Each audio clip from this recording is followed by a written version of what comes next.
Ceci est la 5e vidéo de la playlist où on montre des exercices résolus où on va obtenir le croquis d'une fonction dont on nous donne l'expression analytique. La fonction analysée ici a comme expression analytique f de x égale 3x³ plus 5x² moins 2x. C'est une fonction qui a l'air toute simple comme ça, mais tu vas voir que pour obtenir son graphique, on va coincer. Cette fonction ne fait apparaître ni racine d'indice pair, ni fraction. Donc il n'y a pas de condition d'existence. Du coup, le domaine de cette fonction, c'est tous les réels. On peut directement déduire qu'il n'y a pas d'asymptote verticale pour cette fonction, puisqu'aucun candidat n'a pu apparaître via le domaine. Une asymptote verticale, en effet, ne peut arriver que en des x qui n'ont pas d'image. Il n'y en a aucun ici, le domaine c'est R.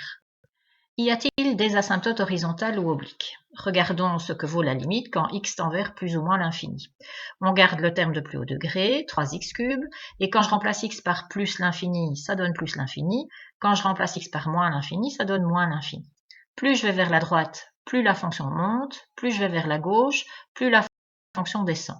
Il n'y a pas d'asymptote horizontale.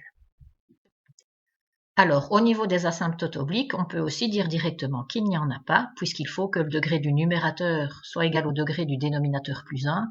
Ici, l'expression de la fonction ne fait pas apparaître de dénominateur, donc c'est fini, il n'y a pas d'asymptote oblique. Pour calculer les zéros de cette fonction, il faut voir où 3x³ plus 5x² moins 2x s'annule.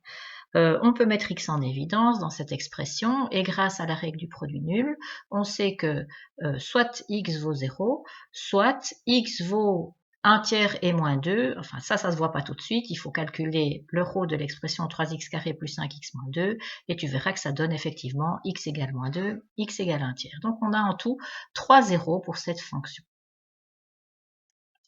Alors, quand on récapitule, on connaît le domaine de la fonction, on connaît ses zéros, mais il n'y a ni asymptote verticale, ni asymptote horizontale, ni asymptote oblique, donc on ne sait pas faire grand-chose au niveau du dessin. On a trop peu d'informations, et c'est pour ça qu'il faudra continuer la matière, notamment la matière des dérivés, pour savoir faire un croquis de ce genre de fonction-là.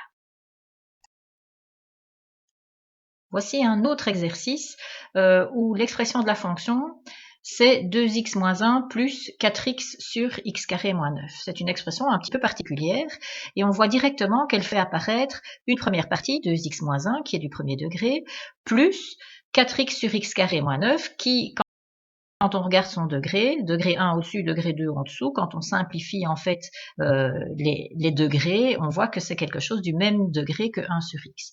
On a une fonction qui a une expression de type droite plus expression de type 1 sur x. Ben ça, tout de suite, on sait que ça veut dire qu'il y a une asymptote oblique qui aura comme équation y égale 2x moins 1 dans ce cas-ci.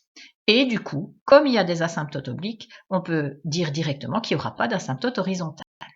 Cherchons l'endroit où il pourrait y avoir des asymptotes verticales, donc pour ça on doit faire le domaine. Le domaine de cette fonction ne dépend que de x² moins 9. La condition d'existence x² moins 9 différent de 0 me donne comme x interdit moins 3 et 3. Le domaine c'est tous les réels sauf moins 3 et 3. Pour les asymptotes verticales, j'ai donc deux candidats à envisager, x égale moins 3 et x égale 3. Si je calcule la limite quand x se rapproche de moins 3, ça me donne moins 7 plus moins 12 sur 0. Moins 12 sur 0, un nombre sur 0, on sait que ça tend vers l'infini. Et donc, l'infini plus moins 7, ben, ça donne l'infini. De l'autre côté, quand je regarde la limite quand x tend vers 3, j'ai le même genre de phénomène. 5 plus 12 sur 0. 12 sur 0, ça tend vers l'infini. Le plus 5 est négligeable. J'ai donc en fait deux limites qui donnent l'infini. Donc, je peux en déduire qu'il y aura deux asymptotes verticales en x égale moins 3 et en x égale 3. Le tout est de savoir maintenant comment on s'en rapproche. Alors, ce qui est important de voir, c'est que ce qui va vraiment me dire qu'on se rapproche de l'infini, c'est la partie 4x sur x² moins 9. On a dit que l'autre partie était négligeable. Et donc, au niveau du tableau de signes, on va pouvoir se limiter à cette partie 4x sur x² moins 9. Voyons ce que ça donne.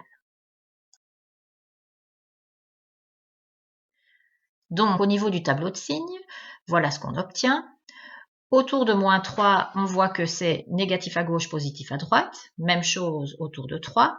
Donc, pour les asymptotes verticales, à gauche de l'asymptote, on file vers le bas. À droite de l'asymptote, on vient de très très haut. Donc, si on récapitule, on a deux asymptotes verticales en x égale moins 3 et en x égale 3.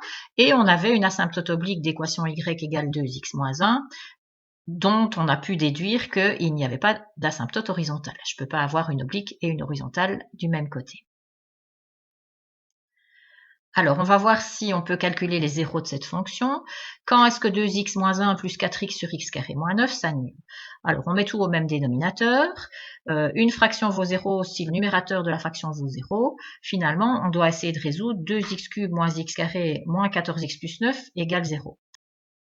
Malheureusement, on coince parce qu'on n'a pas vu de méthode pour calculer les zéros d'une fonction de degré 3. Donc, on n'a pas pu déterminer les zéros de cette fonction. On rassemble tout ça sur un graphique, on positionne les deux asymptotes verticales. L'asymptote oblique, je prends son équation, je remplace x par deux valeurs au choix, je calcule le y qui leur correspond, je place ces points et je trace l'asymptote oblique. Voilà ce que ça donne.